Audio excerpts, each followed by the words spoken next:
Саламатсыздар ма балалар? Ал балалар бүгін геометрия сабағында біз өткен тақырып үшбұрыштарды шешу. Сол үшбұрыштарды шешу тақырыбында есептерімізді жалғастырамыз. Бірінші, ми жұмысын жақсартуға арналған жаттығу дейді. Яғни бұл қандай жаттығу балалар? Нейро жаттығуы. Нейро жаттығуы.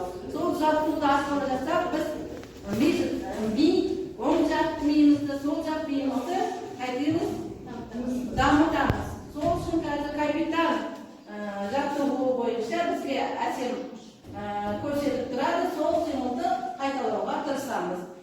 Орнымызда тұрып жасайық па балалар?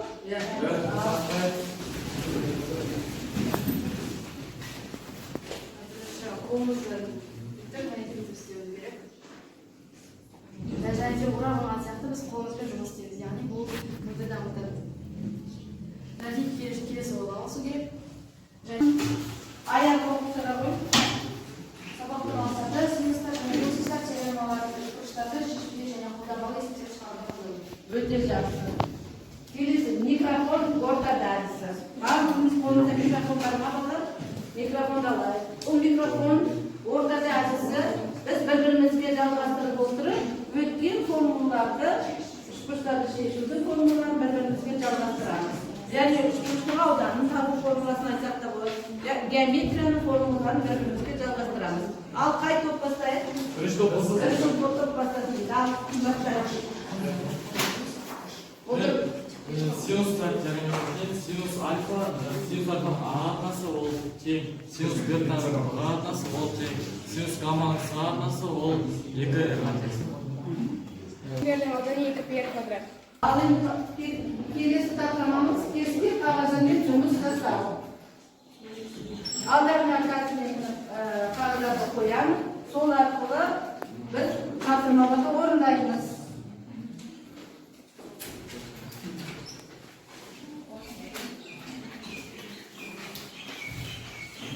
Орындаймыз балалар.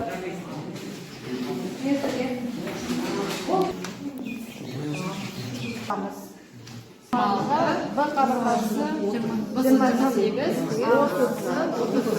Бұл қонданы табамыз. Ал және бастайық барлығымыз бірден топтық тапсырма. А бұл бізге. Енді үшбұрыш А-сы берілген, бір қабырғасы 13, 14, 15. Кіші бұрышын табамыз.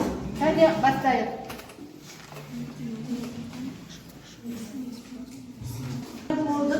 Олдық қабылдар, қай толдайын, екінші топ. Тақтар кеп жаза бол. Бірінші топ.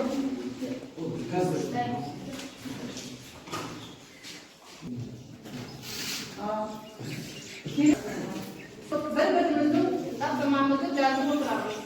Бірінші топ, екінші топтың тапсырмасын, екінші топ, бірінші топтың тапсырмасын. Дәптерге ал әсел тапсырманы орындап болдың ба? Ал түсіндіре ғой, бер жағында тұра ғой. Оң жағынан ручканы ал ғой. Бізге үшбұрыш, ағысы үшбұрышы берілген. Алғы қабырғасы 26 см, басы қабырғасы 28 см, ағысы қабырғасы 30 см. Бізге бұрыш мұны табу керек болады. Бұрыш мұны тапқан, яғни косинустар теоремасын салдық. 26-ның квадраты қосылған 28 квадрат, ағысынан 30 квадрат бөлген 2 көбейту 26-ның 28-ге көбейтіледі. Яғни жауабы нөмір 14 жоқ шаймен алғанда 66 градус шығады. Бұл бұрышымыз 66 градусқа тең. градус. Ал аяқтадық па? Бізде А-сы үшбұрыш берілген, оның үш қабырғасы да белгілі. Бізде бұрыш аңын табу керек. Бұрыш аңын табу үшін біз косинустар теоремасы арқылы табамыз. Яғни 16 квадрат қосылған 14 квадрат азайтылған 10-ның квадраты. Ол бөлінеді 2 көбейтілген 14 көбейтілген 16-ға.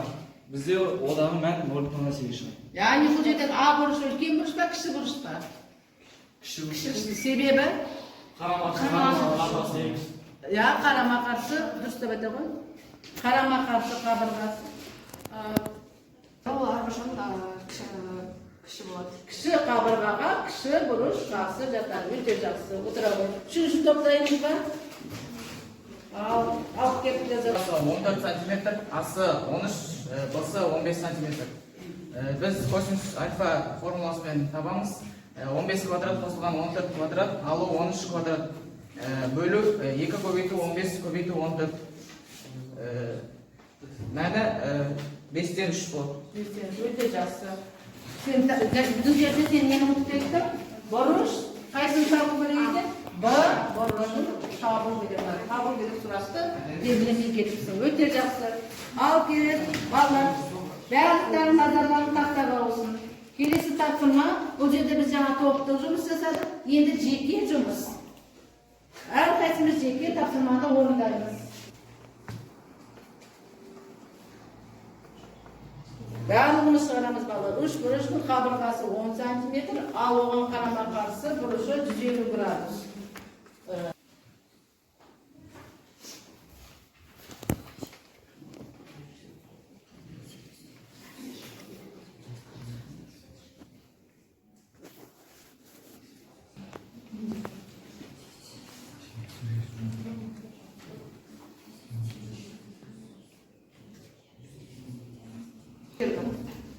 Ал балалар уақыт аяқталды.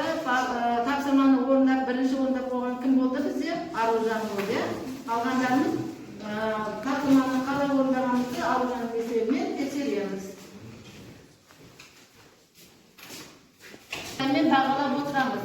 Алдымен есептеп отырып, ең соңында жиынтық балдарымды шығарасыздар. Түсінікті ғой? Әрқайсының алдарына берілді.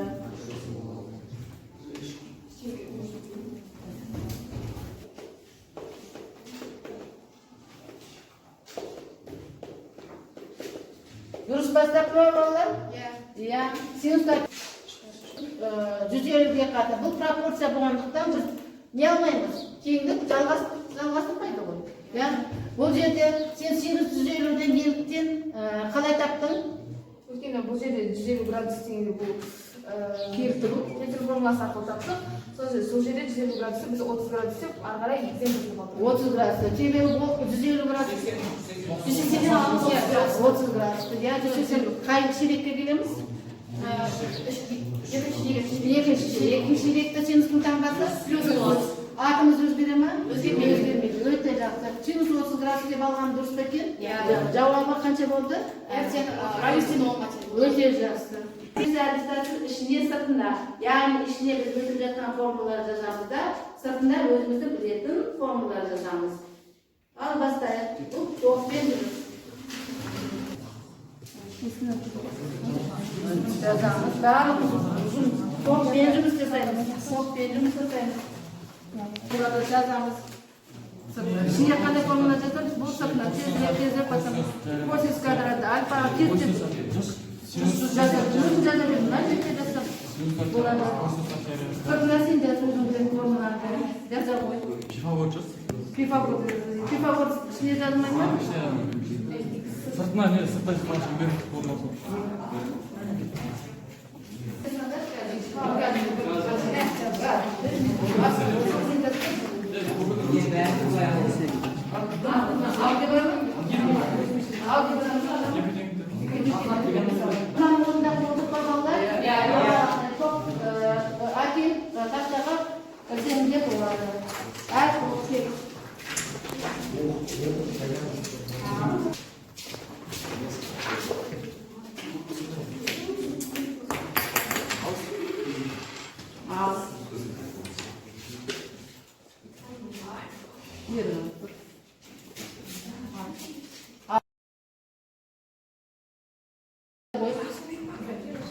Biz bu жерде 11 формуланы жаздық. 11 формула сыртына жаздың деп? Ішіне де 11 формула жаздық. Сыртына 11 формула, қандай формулаларды жаздыңдар? Біз сыртына өзіміздің алгебраға қатысты формулалар жаздық, ал ішіне геометрияға қатысты формулалар жаздық. Және бұл жерде балдар алгебраға геометрия, бұл жерде сенің сыртына жазған тепе-теңдіктер, ол геометрия пәндерде бізде пайдаланамыз. Бүгінгі тақырыпқа байланысты сен оны сыртына жаздың ба? Өте жақсы. Biz sırtına algebra, içine geometri aradık. Biz bарлығы осы формулаларды aradık. Sırtına bize algebra, yani kombinatorika, және алмастыру, орналастыру, теру деген формулаларды сынып жазсақ, ал дискриминант және де тригонометрия формулалары және де қысқаша көбейту формулаларын жаздық. Ал ішіне геометрия, яғни Пифагор теоремасы, синустар теоремасы, косинустар теоремасы, шеңбердің аудандары, ұзындықтарының формуласын жаздық. Өте жақсы, отыра ғой. Балалар жаңа берілген тапсырмада адам өте алмайтын батпақтың енін анықтау үшін аш биіктікке орналасқан тікұшақтың жоғарғы жағының біз альфа және бета бұрыштарын өлшеп, сонымен есепті шығарды. Сол бойынша өздеріңіз шығарған есептерімді тексеріп алсаңдар болады.